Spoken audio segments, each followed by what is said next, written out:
संकट बनेंगे बिगड़े काम। और अभी हम पहुंचे हैं श्री काल भैरव धाम। हर आदमी किसी न किसी चीज से परेशान है और हर जगह कहीं ना कहीं जाता भी है। और आज हम आए हैं श्री काल भैरव धाम पर और अभी हम पूछेंगे यहाँ पर किस किस प्रकार की जो चीज़ों का समाधान मिलता है, सोल्यूशन मिलता है। सबसे पहले जय श्री राम। जय श्री काल भैरव जी। जय श्री काल। ये आपका स्वागत है श्री काल भैरव धाम में। यहाँ पे कोई किसी ने किसी पे कुछ कराया है, कोई भूत प्रेत है, कोई आपको कोई संकट है, तो उसका हम यहाँ पे जल पिलाते हैं। और भैरव जी तंत्र के देवता हैं। अगर किसी पे कोई बाधा है, कोई तंत्र है, वो भैरव जी के चरणों में आने के बाद ना वो स्वयं ही निष्क्रिय हो जाता है। भैरव जी के दरबार में आते ही ना सभी तंत्र क्रियाएं समाप्त हो जाती हैं। रुका हुआ काम भी हो जाता है। देखो ऐसा है, वो होती है व्यक्ति के मन की अरदास। आप अपने मन से किसी भी दरबार में जाएंगे तो वहाँ पे आप जब अपनी मन्नत प्रभु से मांगते हैं ना, तो प्रभु उस मन्नत को पूरी जरूर करते हैं। मैं ये नहीं कहता कि वो सारी मन्नत आपकी श्री काल भैरव धाम में ही पूरी होंगी या किसी प्रभु के चरणों में नहीं पूरी होंगी। आप प्रभु से मांगो, आपको मिलेगा सब कुछ। आस्था सबसे बड़ी चीज है। हाँ। आस्था के आगे कोई नहीं टिक पाया है और ना कोई टिक पाएगा। अब किस प्रकार के लोग आपसे मिल रहे हैं, क्या कुछ मुख्य तौर पे समस्याएं लोगों को आ रही हैं जिनका समाधान यहाँ पे हो रहा है? देखो हमारे यहाँ ना कुछ ऐसे भी लोग आते हैं कि जिनको कुछ किए किराए की समस्या है, कुछ ऐसे हैं जिनको कुछ घरेलू परेशानियां हैं, तरह तरह की विपदा को लेके लोग आ जाते हैं, ठीक है।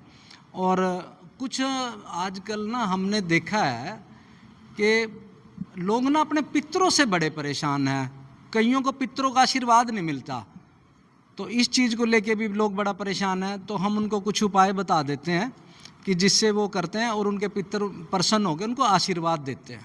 आज का जो दौर है वो टेक्नोलॉजी भरा दौर है जी। जो बच्चे हैं, आज की जो पीढ़ी है, वो अपने पूर्वजों की बातों को नज़रअंदाज करती है, एक साइड करते हुए चलती है। और फिर कहीं ना कहीं जैसे आप वाली बात अभी आपने बताया, पितरों से बड़े परेशान हैं। फिर वो कहीं ना कहीं पितर उनको परेशान करते हैं, फिर वो भटकते हैं, फिर वो कहीं ना कहीं जैसे आपके पास जैसे काल भैरव धाम पे आ गए और कहीं चले गए।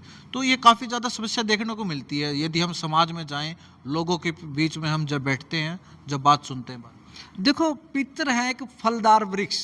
जब भी आप ना किसी फलदार वृक्ष के नीचे बैठोगे ना, आपको वहाँ छाया भी मिलेगी, आपको फल भी मिलेंगे, आपको वहाँ हर चीज़ की प्राप्ति होगी। पितर होते हैं हमारे बड़े बुजुर्ग, हमारे लिए ना वो सदैव आशीर्वाद देने के लिए तैयार बैठे हैं कि बस ये है कि उनसे कोई मांगने वाला होना चाहिए कि पितरों को मनाओ, उनका आशीर्वाद प्राप्त करो, व्यक्ति के जीवन में वैसे ही बड़ी प्रसन्नता हो जाएगी।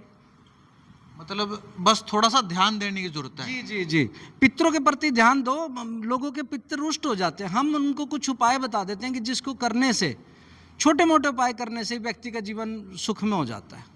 ये दरबार में कहाँ कहाँ से लोग आते हैं, क्या कुछ रहता है यहाँ पर? देखो अब ये मैं कहूँ कि दरबार में कहाँ से आते हैं, देखो हमें भी नहीं पता, लेकिन कुछ जैसे लोग हमें आके बताते हैं कि कुछ कहीं से, कुछ साउथ से भी आ जाते हैं, कुछ हमारे पास एमपी से, जैसे इंदौर, खंडवा, उधर से भी लोग आते हैं। ऑल ओवर नॉर्थ से भी आ जाते हैं, दाएं बाएं से भी आ जाते हैं। तो क्या कुछ होता है यहाँ पर, यदि समाधान की बात की जाए, क्या कुछ यहाँ पर? देखो समाधान के बारे में तो मैं ये कहूँगा, आप श्री काल भैरव धाम में आइए प्रभु चरणों में। यहाँ पे हम जो भी दुखी व्यक्ति हैं उनको हम अभिमंत्रित जल पिलाते हैं, उससे व्यक्तियों के कष्ट रोग मिट जाते हैं, मतलब उनके कष्ट मिट जाते हैं। तो क्या कुछ कहेंगे जो ये वीडियो जो देख पा रहे हैं या आने वाले समय में जो इस वीडियो को देखेंगे, क्या कुछ कहना चाहोगे उन लोगों को? कोई एक लाइन में कुछ आप बताना चाहते हैं? मैं यही कहूँगा, व्यक्ति खुद आएँ, खुद देखें, खुद समझें काल भैरव धाम की महिमा क्या है, शक्ति देखें यहाँ। हाँ, यहाँ की शक्ति देखें, यहाँ का प्रभु का आशीर्वाद अपने जीवन में लेके आए।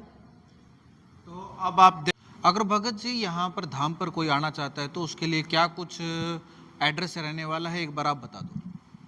व्यक्ति पहले समालखा है, समालखा से कोई भी ऑटो या रिक्शा ले ले, उसको कहें कि पाइट कॉलेज के अपोजिट छोड़ दे, इंडियन ऑयल पेट्रोल पंप के साथ ही श्री काल भैरव धाम है।